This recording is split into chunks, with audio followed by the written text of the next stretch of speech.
They're more fascist than you can imagine, but they don't see it. They're incapable of self-reflection because they don't have any irritation within. A person who has no shadow cannot see their own faults, since the shadow was the place where all the faults are. Right. If you get out Star Trek #5, Captain Kirk tells, one of the protagonists, I need my anger. I need my imperfections. Okay, so I should have turned right when I should have turned left. I learned from that. There are no mistakes. There's just challenges. That's the heroic masculine way to be. We've lost it. We become, totally marshmallowed. The movie H.G. Wells' Things to Come, that's the antithesis. When the ego has flown free and thinks it's one with the cosmos, like all these new age fucks, right? These fuckers think they're one with the cosmos, not in a good way.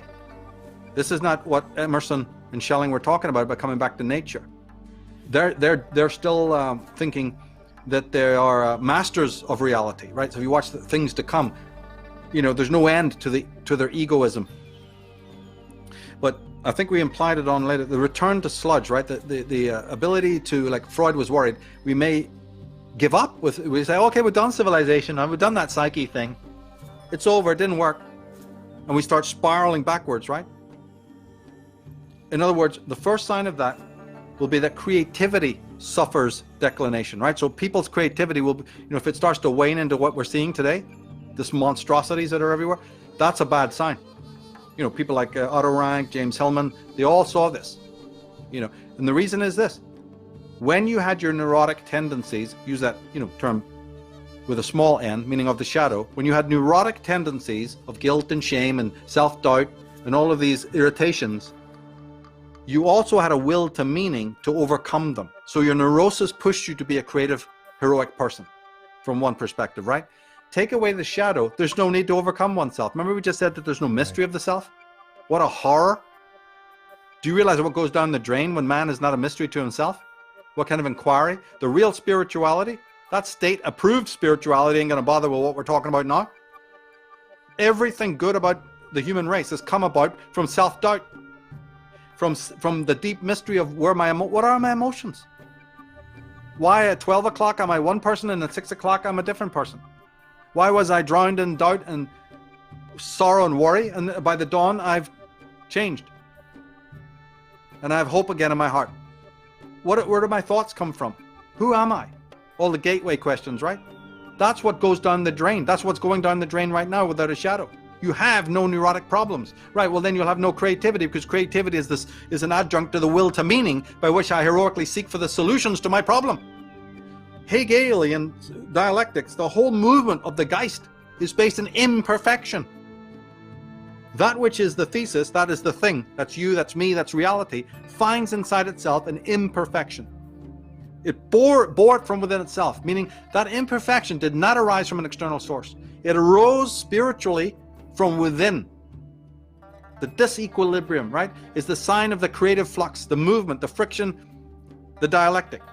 Then other realities are born.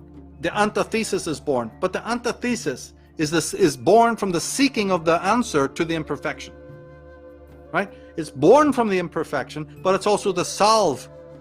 And then the synthesis is when the imperfection ends and, equilibrium is met. But then again, the process repeats itself, not only in man's consciousness, but in the spirit's consciousness. In fact, everything we call consciousness, every aspect of life, even on the subatomic level, is this process we just described. That's the true dialectic.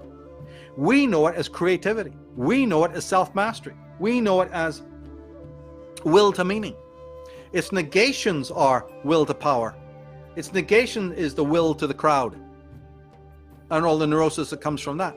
But the positive neurosis, which is an emanation of the shadow, is this constant upward movement to end pathology, to end disequilibrium, but by sublation, this Hegelian process of moving forward to a higher synthesis, not down below to a lower form because it's anesthetized. Well, we don't have the problem of we haven't evolved up to the level of it.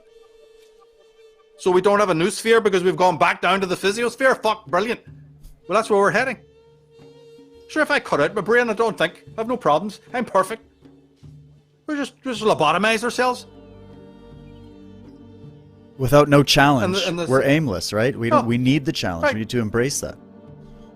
And government says, no, you don't. Everything's been solved by the experts. Yeah. They're in a glass ceiling above you. Hail the priests, like 2112. Don't you argue with us. We are the social engineers. Don't want double portions. We know what's right for your body and your health. Right? You don't want any of that German idealism and William Blake and all that. They're in the stone yard. I told you we've demoted them. Sure, he was a madman. That other fella's a Jew. I mean, what's wrong with you? Right? You listen to the state-approved thinkers.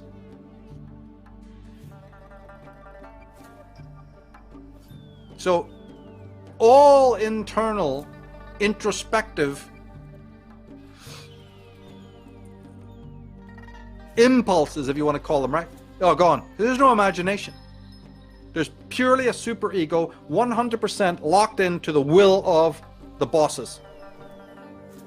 Right? And if there's solutions to this, of course there are. But then you have to turn to what the existential psychologists have said, what I've said from day one, and that is that really the solution can't be implemented until one thing is understood, right? It's a sort of a principle of existential psychology, brought about by many people, like Grodek would be one of the first to bring this up, but others have done it as well. I think the best statement on it is Wilhelm Reich. And that is that, look, step outside of the Freudian model for a moment. There is the ego, the superego, and the id, right? Are not architectotronic. They're not topologies in a physical brain. They're ways of seeing. So, to be Nietzschean about it is that you do not banish the darkness from yourself. You heed the shadow as a way of seeing, as an expressive voice within you, the darker emotions as a very necessary part of yourself, and you enter into a new relationship with it.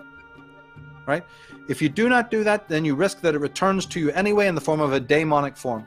So, although we've been painting a picture, and we needed to do this to bring out the theme that the shadow self has been banished, let's go back to the idea that Jung has said it will return in a daemonic form. Is it not? Look at these invasions that are taking place. Look at all of the other stuff that's taken place. Right? So it's returning again in a daemonic form. It's something you would not want to, deal with. But unfortunately, it's like a physical. You do not even think of your body. You do not think of health until you're sick.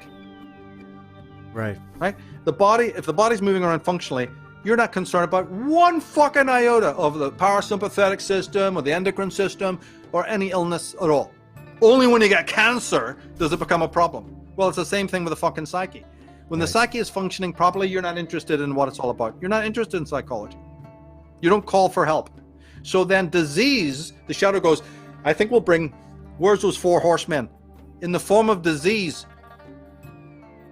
Right? That's what I mean about the daemonic coming back. Ever seen the girth size of people today? It doesn't look like it's getting abated. It looks like it's getting worse.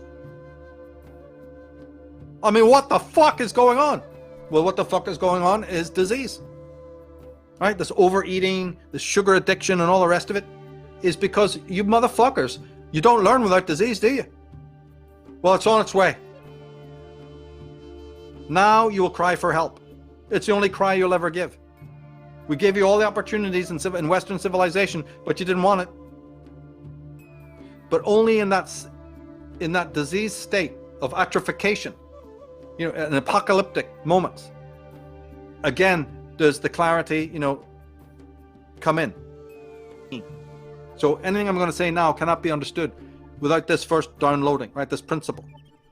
All of these different states. There is no id in the back of your mind like some attic. Right? There is no shadow realm in any kind of physical sense. Although there is, if that's actually not true. But again, Reich would say, here it is. This is your shadow realm, your body and what it contains, what you've locked into your fibers, what's in your right brain, the memories of all the hurt and all. But we've explored that elsewhere. We don't need to go into it. Essentially, when you break down or deconstruct the Freudian architectotronic model, you have ways of seeing.